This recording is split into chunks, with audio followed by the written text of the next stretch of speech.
Oke, selamat siang semuanya. Screen saya bisa kelihatan ya.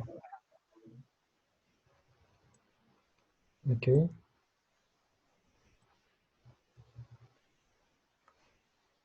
ya hari ini kita akan bicara tentang komunikasi pemasaran. Ya, jadi bagaimana perusahaan mengkomunikasikan produk mereka dalam berbagai bentuk. Ya.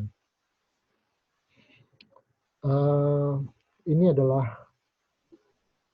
tahapan ya atau step-step dari bagaimana pesan itu dikomunikasikan ya.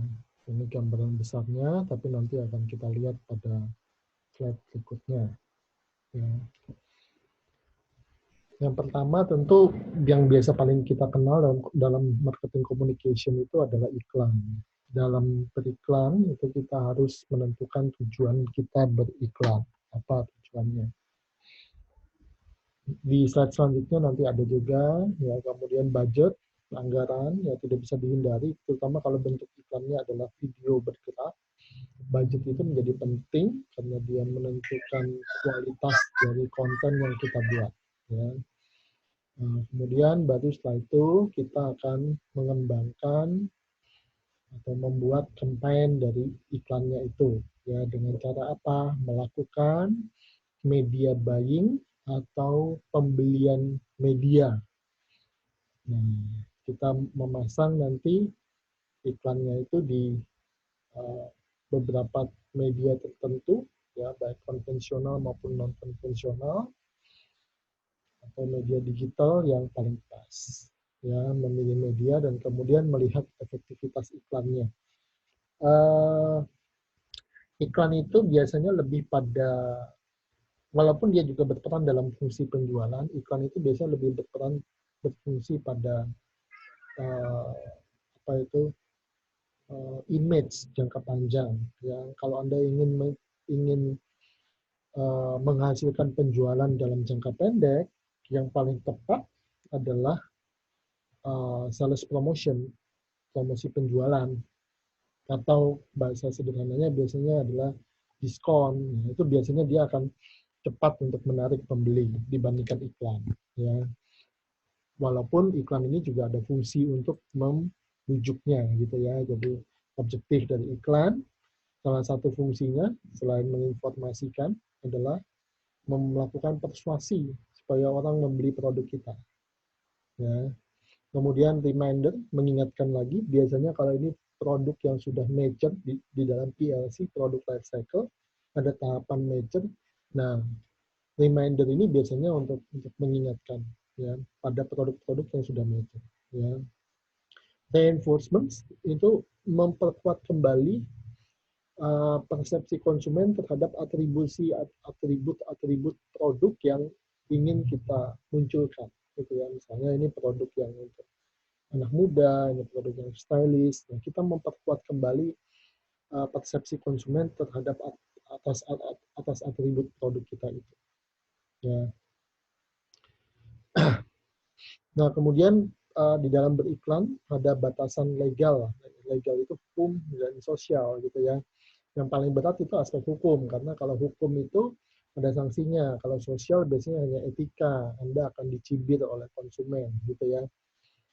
Seperti misalnya iklan itu tidak boleh melakukan klaim yang palsu ya, misalnya rumah sakit itu dia atau dokter yang berpraktek dia tidak boleh mengklaim bisa menyembuhkan pasien, itu tidak boleh, ada dalam undang-undangnya ya, undang-undang uh, apa itu periklanan gitu ya, etika periklanan.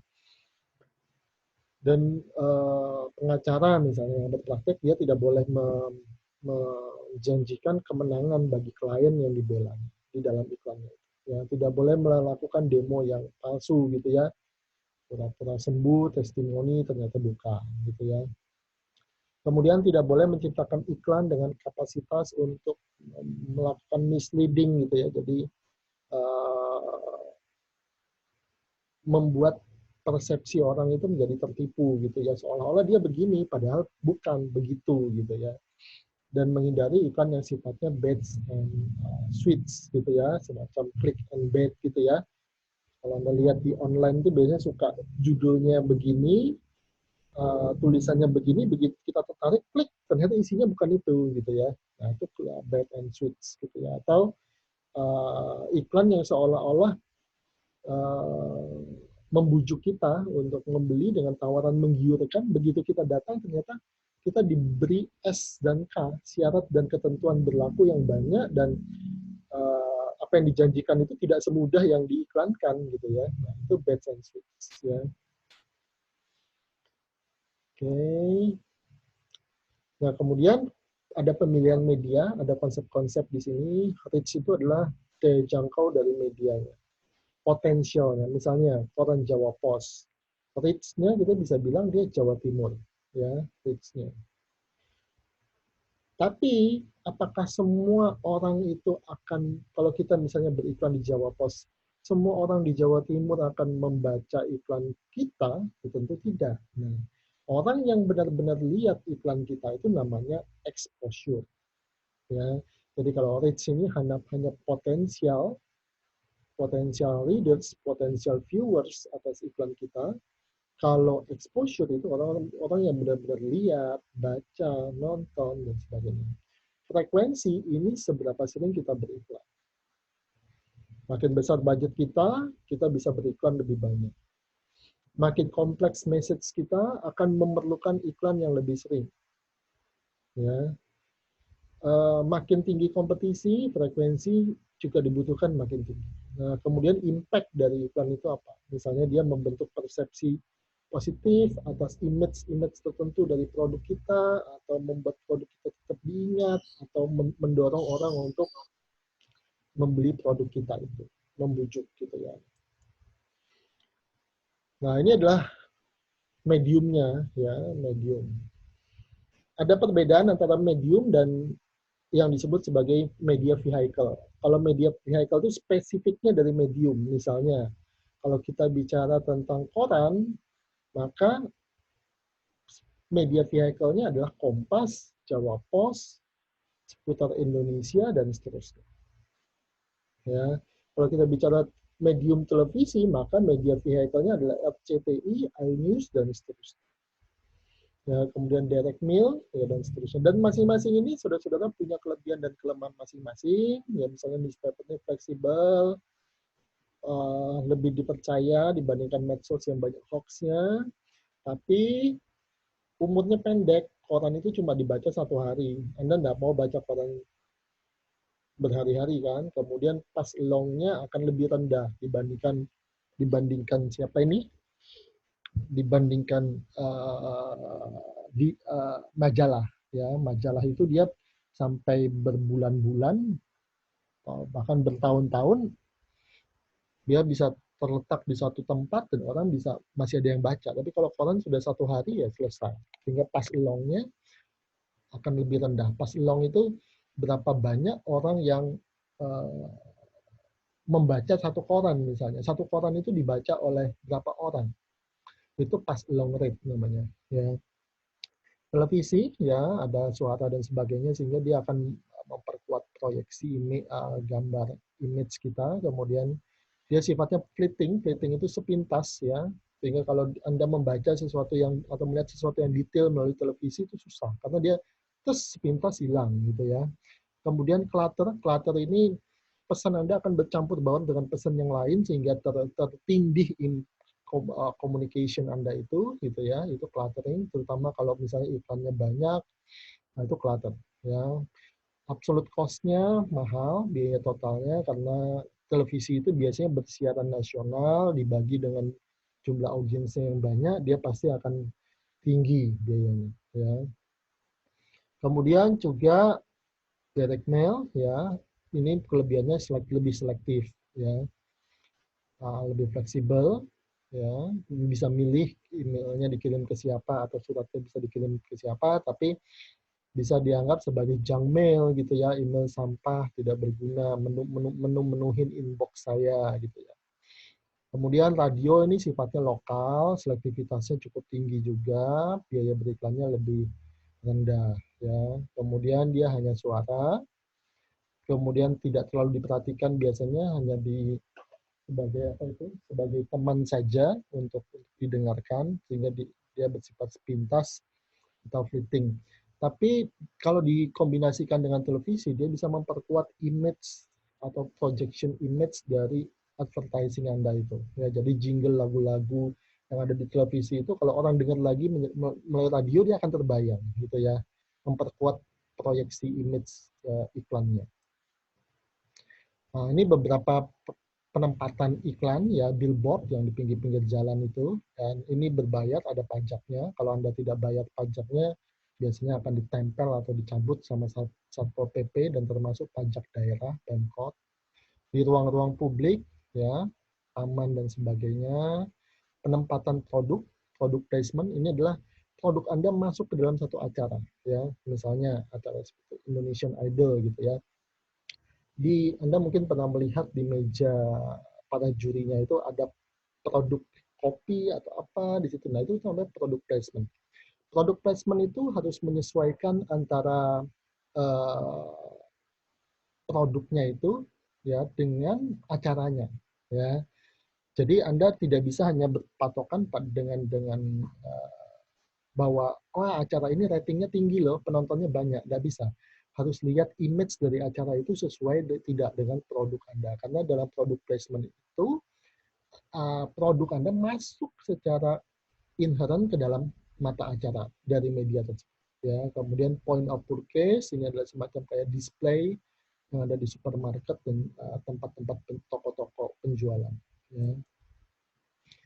Nah, iklan ini dikatakan ada expenditure, ya expenditure ini akan menghasilkan orang yang berapa banyak nanti orang yang menonton atau membaca atau mendengar iklan kita, dan kemudian di situ produk kita akan tertanam di dalam benak konsumen, pada akhirnya dia akan menjadi bagian dari pasar yang kita kuasai di dalam produk kita tersebut. Ya, nah itu sehingga kita bisa melihat efektivitas ini dengan melihat expenditure-nya ini apakah sebanding dengan market share yang kita kuasai. Tapi sekali lagi saya bilang, iklan ini tidak secespleng sales promotion. Kalau sales promotion dia cenderung secara instan akan mendongkrak penjualan. Begitu Anda diskon, asalkan harganya benar-benar murah, orang langsung beli. Tapi kalau iklan belum tentu. Ya, belum tentu. Image-nya lebih jangka panjang. Ya. Nah, sales promotion ya, jadi ini untuk mendorong pembelian yang dalam jumlah besar ya, misalnya dalam bentuk diskon ya. Tapi harus hati-hati, ini bisa memicu perang harga dan pada akhirnya konsumen tidak akan loyal pada brand Anda, konsumen akan loyal pada diskon Anda, dan memang biasanya diskon itu diberikan pada apa itu produk-produk yang sifatnya komoditas yang kita tidak bisa membuat diferensiasi dengan produk lain. Ya. Nah, selain diskon ternyata Anda lihat sales promotion ini punya berbagai macam bentuk, ya misalnya sampling, yang memberi contoh produk. Yang bisa disampling itu produk yang unitnya kecil-kecil, ya Anda tidak bisa mensampling mobil tentu saja, ya. Kemudian kupon, ya kupon ini bisa secara online, bisa secara offline di media, bisa digunting, gitu ya. Dan itu akan mendiskriminate orang yang memang membutuhkan kupon diskon itu. Karena misalnya dia tidak akan mau bersusah payah menggunting-gunting atau mencari-cari kupon itu di internet atau di koran kalau dia tidak butuh, kalau dia tidak price sensitive, gitu ya, dia tidak sensitif terhadap harga. Kemudian dalam bentuk cashback, diskon, ya price packs, ya price pack ini produk yang apa itu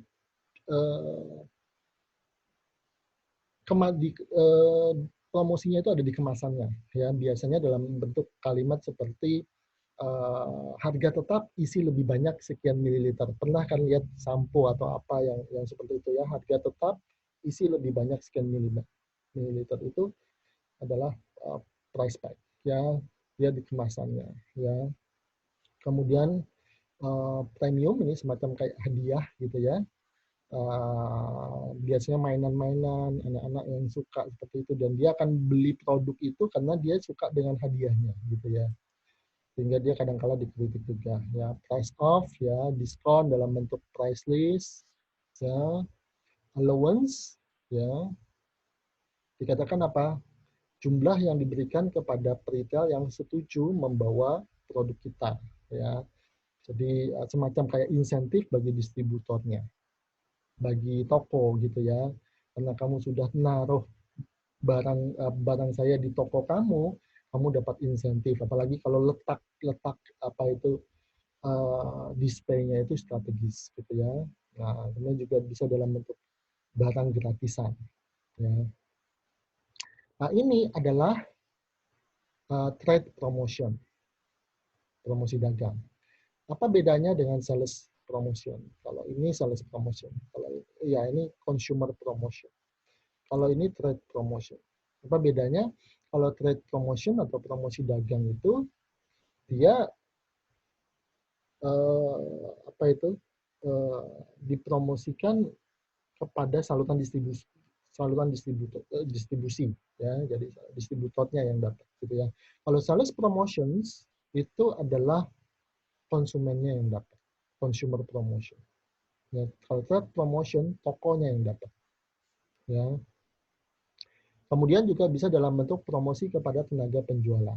Ya, misalnya mengikuti pameran, sales contest, tenaga penjual yang penjualannya paling tinggi dapat hadiah handphone atau dapat voucher dan seterusnya. Ya, kemudian juga specialty advertising ya, menggunakan barang produk kecil-kecil itu kayak pulpen dan sebagainya, kalender, gantungan kunci ya, yang ada nama produk kita, yaitu specialty advertising. Nah, ini beberapa tujuan dari event ya, kita juga seringkali menggunakan event ya untuk mengidentifikasi target market, memperkuat image perusahaan kita ya, menciptakan pengalaman bagi konsumen kita, menunjukkan komitmen kepada komunitas, dan seterusnya. Ya, kita bisa membuat event, tapi eventnya terkait dengan produk kita. Dan event ini bisa bekerja sama dengan perusahaan lain, tapi harus cross gitu ya. Jadi industrinya tidak sama, tidak terjadi pertemuan kompetitif, tidak terjadi persaingan gitu ya. Misalnya perusahaan otomotif bisa bikin event kerjasama dengan developer di sebuah perumahan elit gitu ya. Nah, itu tidak ada, bisa dilakukan seperti itu. Ya, oke.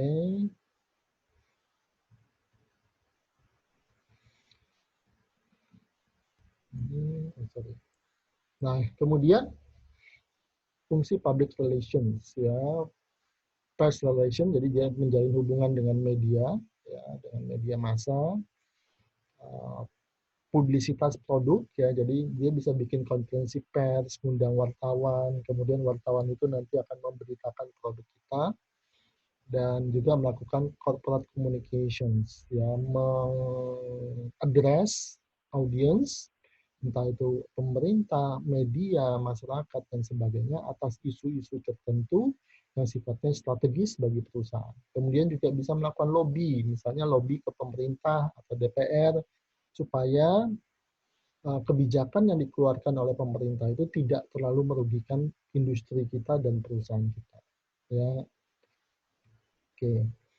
Nah, kemudian ada yang disebut sebagai marketing public relations, ya, dia akan melaunching produk baru, ya, itu tugas-tugasnya, ya, melakukan reposisi terhadap produk yang sudah mature, ya, jadi memperkuat kembali reposisi produknya atau mereposisi produk itu. Anda mungkin masih ingat dulu ada yang namanya TPI, Televisi Pendidikan Indonesia. TPI itu kemudian berubah menjadi TPI juga, tapi versi TV dangdut kan. Nah, kemudian dia sekarang repositioning menjadi MNC TV. Nah, itu repositioning. Ya, membangun supaya orang tertarik dengan produk kita, memperkuat pangsa pasar kita, mempengaruhi kelompok-kelompok target tertentu, ya.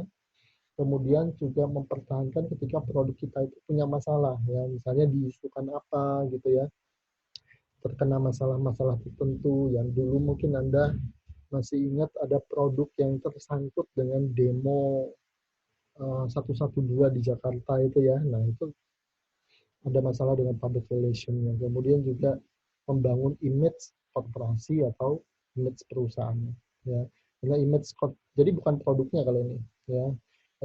tapi semacam corporate advertising. Jadi yang diiklankan itu adalah perusahaannya, bukan produknya. Tujuannya apa? Membangun kepercayaan konsumen. Ya. Nah, kemudian ini adalah aktivitasnya ya, bisa dalam publikasi, ya brosur, kemudian konferensi pers dan sebagainya di koran-koran, event, ya, event sepedaan, misalnya cycling, sponsorship, ya, news dalam bentuk berita, ya, berita di koran, radio, televisi, online, speaks, ya, jadi CEO atau pimpinan perusahaan kita itu juga bisa menjadi public figure dan membawa nama perusahaan dan menciptakan image positif bagi perusahaan. Anda mungkin tahu ya beberapa pemimpin perusahaan itu sangat terkenal. Ya, nah ini dia bisa menjadi public relation juga bagi perusahaan. Ya. Kemudian juga layanan publik ya seperti bakti sosial gitu ya ketika terjadi pandemi dan sebagainya. Kemudian identity media ya logo, brosur, seragam, ya kartu nama dan sebagainya. Nah itu masuk dalam tanah public relation. Nah kemudian uh, digital media ya. Nah digital media itu ada online di sini dan Anda tahu perannya menjadi sangat besar sekarang apalagi setelah terjadi pandemi COVID ini orang membatasi tatap muka langsung ya jadi digital media ini akan makin penting perannya walaupun setelah pandemi pun digital media ini saya kira akan terakselerasi ya karena orang masih akan takut untuk bertatap muka secara langsung walaupun pandeminya udah selesai gitu ya. Nah, ini kategori-kategorinya misalnya website ya search ads ya iklan kalau kita di Google misalnya kalau kita mencari tertentu produk apa nama tertentu Google itu algoritma program atau softwarenya bisa mendeteksi dan kemudian memunculkan iklan yang sesuai dengan hasil pencarian kita. Kemudian iklan display ini biasanya iklan yang ditampilkan di media online ya misalnya okesound.com atau indonews.com. Nah itu di atas atau di bawahnya biasanya ada iklan display yang berbayar dari klien ya. Kemudian juga dalam bentuk email ini bisa menjadi direct marketing atau pemasaran langsung dengan menggunakan email sebagai ganti surat atau brosur secara fisik. Ya. Nah online ini keuntungannya kita bisa menyesuaikan pesan sesuai dengan audiens yang dituju ya. Contoh kalau Anda beriklan melalui Facebook, Anda bisa menentukan kategori-kategori penerima iklannya itu siapa target marketnya, usia, jenis kelamin, pekerjaan dia apa. Ya, kemudian Anda bisa nge-trace apa yang dia klik, behavior dia selama di internet itu bisa Anda trace ya. Sehingga Anda bisa melakukan penempatan secara kontekstual gitu ya. Jadi algoritma software-nya itu akan membaca di mana nanti iklan Anda itu paling paling pas muncul gitu ya secara digital kepada audiens dengan profil demografi atau lifestyle atau karakteristik psikografi seperti apa. Menempatkan iklan berdasarkan kata kunci ya juga kalau kita Google ya itu dia akan muncul dan iklan yang sejenis akan muncul juga nutin dia ya kemudian juga kerugiannya ya iklan digital itu biasanya akan ditutup oleh konsumen dianggap mengganggu ya kemudian bisa ada bogus klik ini jadi seolah-olah yang ngeklik itu banyak padahal diklik secara manual supaya kelihatan banyak sengaja diklik atau diklik oleh robot gitu ya oleh software ya kemudian ada hacking vandalisme ya hacker ya, itu kerugiannya ini waktu orang mengkonsumsi media tapi mungkin sudah ada pergeseran yang pasti kalau saya perhatikan ya, kalau yang sosial media ya, itu mulai menggeser konvensional media dari sisi konsumsi waktunya ya. Orang sekarang lebih banyak menghabiskan waktu dengan handphone daripada nonton televisi misalnya atau baca koran ya. Nah, itu jadi pada pergeseran di dalam media habit atau perilaku konsumsi medianya. Ya, oke, ini sudah. Nah, website ini dia mudah dipakai, menarik secara tampilan, dan ada microsite. Microsite itu semacam submenu di dalam website itu yang bisa bicara tentang topik-topik tertentu di dalam website kita itu, gitu ya. Kemudian bisa berupa iklan yang bisa pay per click, jadi dibayar iklannya itu berdasarkan jumlah orang yang ngeklik, dan ini bisa tadi bogus klik gitu ya, bisa klik yang tidak wajar itu, klik yang palsu gitu ya. Kemudian dia berbayar, dan ada search engine optimization SEO. SEO ini secara sederhana adalah kalau orang menggunakan mesin pencari atau search engine seperti Google, dia mencari topik-topik tertentu misalnya di Google itu, bagaimana website kita itu bisa muncul paling atas dengan tag-tag yang tepat gitu ya, sehingga akan terlihat oleh pengguna mesin pencari atau search engine. Oke. Nah, kemudian di dalam desain website ini ada aspek commerce, perdagangan, konten, pasti harus ada kontennya website ya, sehingga ada konten kreator. Kemudian sebisa mungkin ada komunitas yang dibangun dari sana ya, karena komunitas ini nanti yang akan dengan sukarela dia akan memviralkan produk Anda ya. Kemudian bisa dikustomisasi sesuai tipe produk, tipe konsumen, dikomunikasikan ya, dan dikoneksikan misalnya dengan media sosial yang lain. Yang pasti website ini sekarang makin kuat pesan komersial, tapi dia harus disinergikan dengan sosial media gitu ya.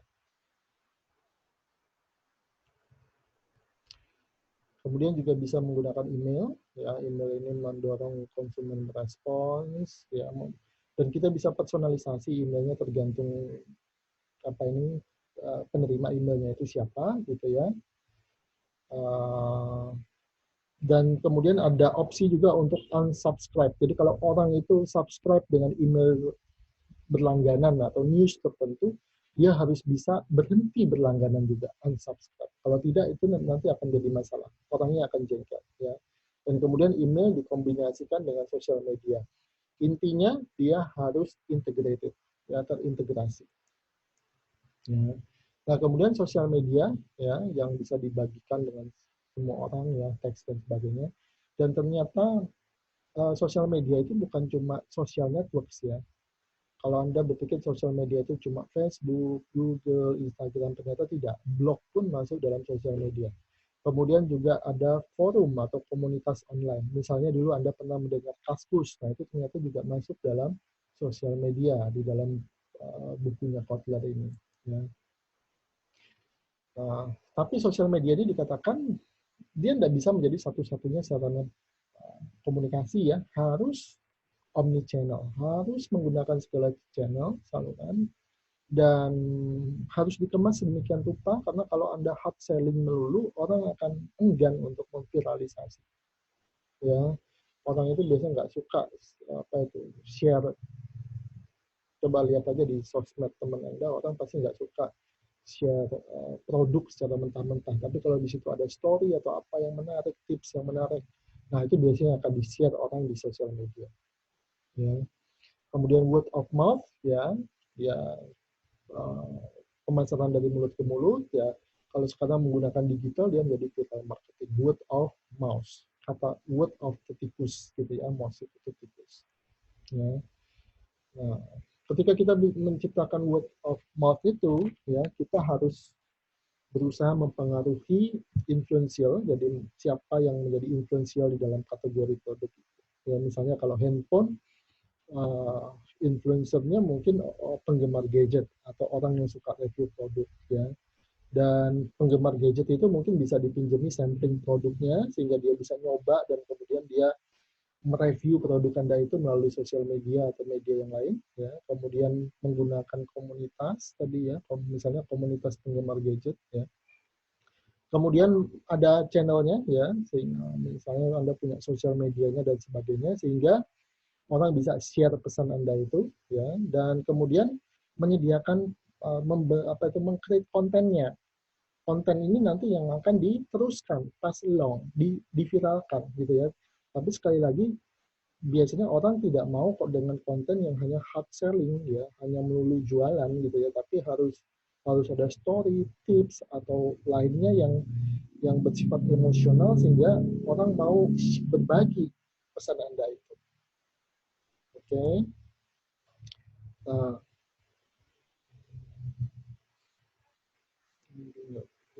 ya, kemudian juga mobile marketing, ya.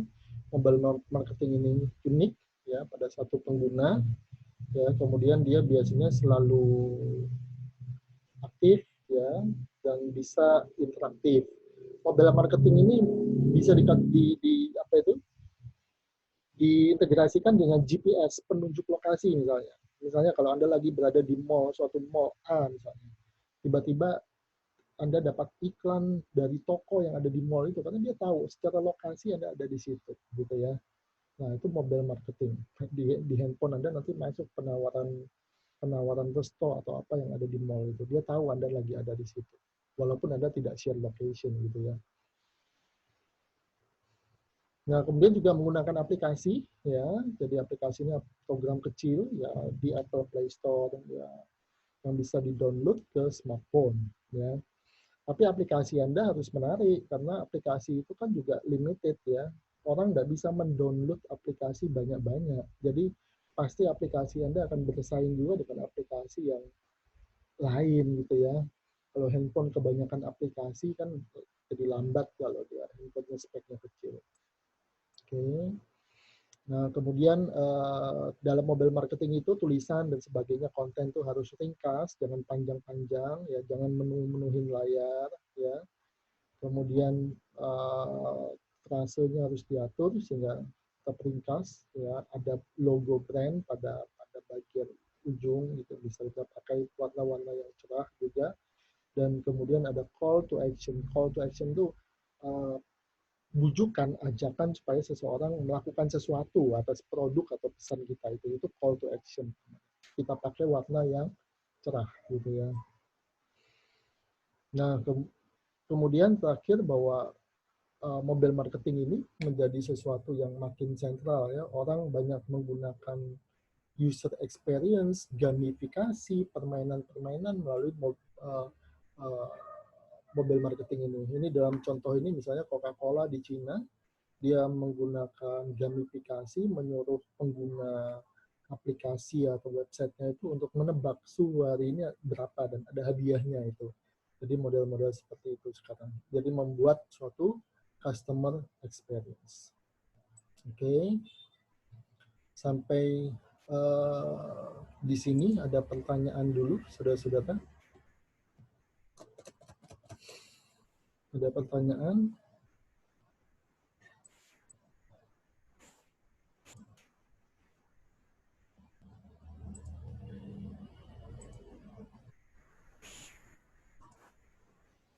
Ya, kalau tidak ada pertanyaan, saya akhiri ya. Terima kasih. Ini kuliah minggu ke-13 sebenarnya, tapi karena minggu 13 itu 21 Mei adalah kenaikan Isa Al-Masih, tanggal merah, maka diganti hari ini. Kelas yang lain tetap kuliah seperti biasa, Selasa tanggal 19, jam 9.45 dan jam 1. Selamat siang, thank you semuanya. Saya akhiri telekonferensinya. Terima kasih Pak, sehat selalu. Oke, thank you, sehat selalu. Kalian jaga diri baik-baik juga. Thank you. Ya, sama-sama. Terima kasih Pak. Thank you.